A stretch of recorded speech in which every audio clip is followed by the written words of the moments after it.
وقلبا سلیما، اور فرمایا قلبا سلیما، ارے اللہ میں آپ سے سلامتی والا دل مانگتا ہوں، قلبا سلیما، سلامتی والا دل۔ کیا جامع الفاظ ہیں سرکار دو عالم صلی اللہ علیہ وسلم کے، ایک ایک لفظ جو ہے وہ کائنات سمیٹے ہوئے ہے معانی کی، کہ دل ایسا ہو جو سلامتی والا ہو۔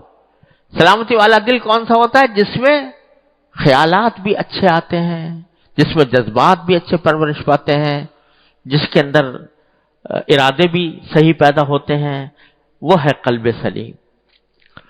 اور جس میں بات بھی وہ سمجھ میں آتی ہے جو صحیح ہوتی ہے، اور غلط بات سے وہ ابا کرتا ہے، انکار کرتا ہے، وہ قلب سلیم ہوتا ہے۔ اللہ بچائے مت الٹی ہو جائے کسی کی، تو اچھائی بھی برائی نظر آتی ہے، برائی بھی اچھائی نظر آتی ہے۔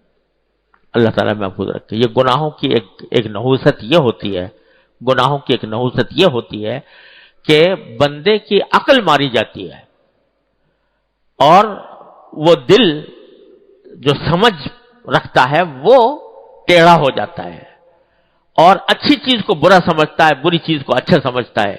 یہ اس کے اندر یہ بات پیدا ہو جاتی ہے۔ نتیجہ یہ کہ 1000 دلائل دے دو اس کو، بھئی تم جو کام کر رہے ہو یہ اچھا کام نہیں ہے، برا کام ہے، 1000 دلائل دے دو، اس کا دل مانتا ہی نہیں۔ کسی اچھائی کی طرف بلاؤ، اس کی 1000 اچھائیاں بیان کرو، اس کا دل مانتا ہی نہیں ہے۔ کیوں؟ اس لیے کہ قلب ٹیڑھا ہو گیا۔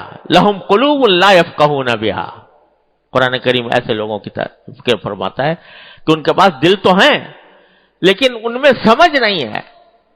لہم قلوب لا یفقہون بہا ولہم آذان لا یسمعون بہا، کان ہیں مگر صحیح بات سننے کی صلاحیت خالی ہے۔ لیکن جب قلب سلیم عطا ہوتا ہے، اللہ تبارک و تعالی ہم سب کو اپنے فضل کرم سے عطا فرما دے، جب قلب سلیم عطا ہوتا ہے تو ہمیشہ اچھی بات سمجھ میں آتی ہے، صحیح بات سمجھ میں آتی ہے، بری بات، غلط بات سے دل انکار کرتا ہے کہ یہ چیز ٹھیک نہیں ہے۔ تو جب اللہ تبارک و تعالی قلب سلیم عطا فرما دیتے ہیں تو باتیں بھی اچھی ذہن میں آتی ہیں، راستے بھی اچھے نکلتے ہیں۔ تو اس لیے سرکار دو عالم صلی اللہ علیہ وسلم نے فرمایا کہ مانگو اللہ تعالیٰ سے، اے اللہ میں آپ سے قلب سلیم مانگتا ہوں، سلامتی والا دل مانگتا ہوں، جو اچھی باتیں سوچے، اچھی باتوں کے ارادے اس کے دل میں پیدا کرے، اچھے جذبات دل میں لائے، اچھے خیالات دل میں لائے، ایسے قلوب۔ اللہ اکبر کبیرہ۔ تو قلبا سلیما، اور فرمایا وخلقا مستقیما، اور ایسے اخلاق جو سیدھے راستے پر چلنے والے اخلاق، ایسے اخلاق جو مجھے سیدھا راستہ دکھائیں، سیدھے راستے پر لے جائیں۔ اور پھر فرمایا کہ وَأَسْأَلُكَ مِنْ خَيْرِ مَا تَعْلَمُ، عجیب جملہ ارشاد فرمایا۔ یہ ساری باتیں مانگ لی، کیا کیا مانگا ذرا پھر تازہ کریں۔ استقامت مانگی، عزیمت مانگی، یعنی اچھی باتوں کا عزم اور ہمت مانگی، اللہ تعالیٰ کی نعمتوں پر شکر مانگا، اللہ تعالیٰ کی عبادت کا حسن مانگا، اللہ تعالیٰ اور زبان صادق مانگی، اور سلامتی والا دل مانگا، اور استقامت والے اخلاق مانگے۔ سب کچھ مانگ لیا، لیکن پھر بھی کیا کہتے ہیں؟ وَأَسْأَلُكَ مِنْ خَيْرِ مَا تَعْلَمُ، یا اللہ جو میری سمجھ میں آیا وہ تو میں نے مانگ لیا، جو میری سمجھ میں آیا اچھائیاں وہ تو میں نے مانگ لی، لیکن کتنی اچھائیاں ایسی ہیں جو جن کی طرف میرا ذہن نہیں جا گیا، اور آپ کے علم میں ہیں، آپ کے علم ازلی میں ہیں۔ تو اسألک من خیر ما تعلم، اے اللہ آپ کے علم میں جتنی اچھائیاں ہیں میرے حق میں آپ کے علم میں جتنی اچھائیاں ہیں اے اللہ وہ بھی مانگتا ہوں۔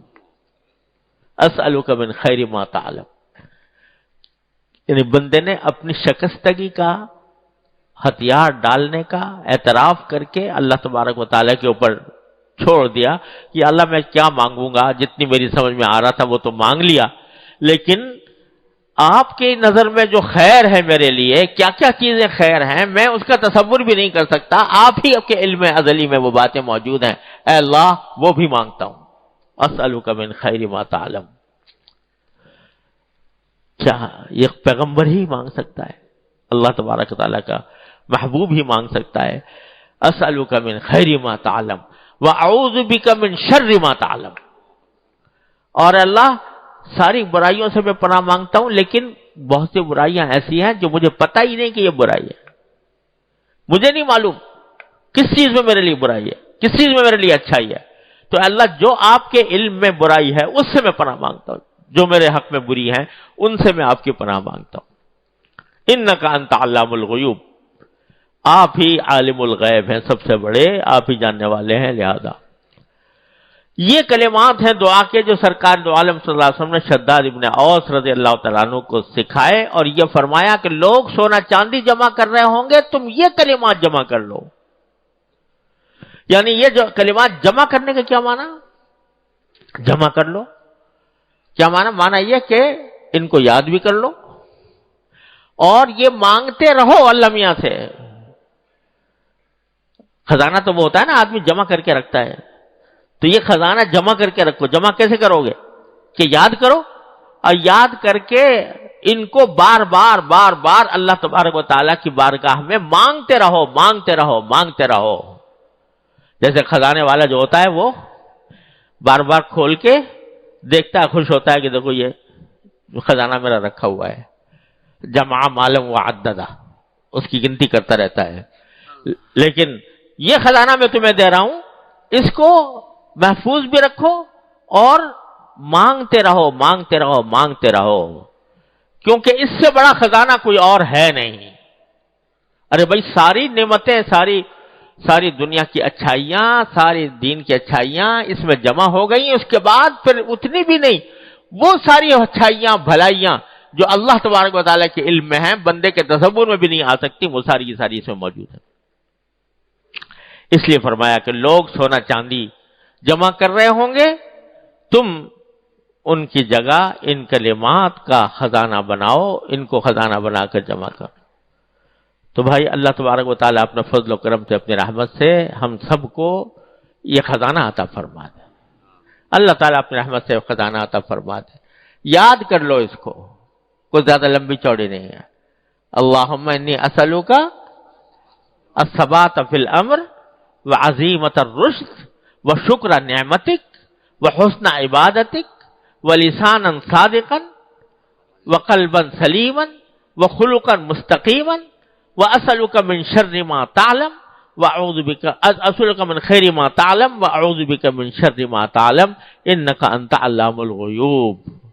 یہ خزانہ ہے جو دے کر گئے نبی کریم صلی اللہ علیہ وسلم، اس کو یاد بھی کر لو اور اس کو اپنے دعاؤں کا ایک حصہ بنا لو، اور صبح شام کی دعاؤں میں، نمازوں کے بعد کی دعاؤں میں اس کو شامل کرو، اور ان باتوں کا تصور کر کے جو بھی میں نے عرض کی ہیں کہ کیا نعمتیں ہیں اللہ تبارک و تعالیٰ کی، ان کا تصور کر کے مانگو۔ انشاءاللہ ثم انشاءاللہ جو بندہ یہ مانگے گا تو سرکار دو عالم صلی اللہ علیہ وسلم کا دیا ہوا خزانہ ہے، انشاءاللہ وہ امیر ترین شخص ہوگا۔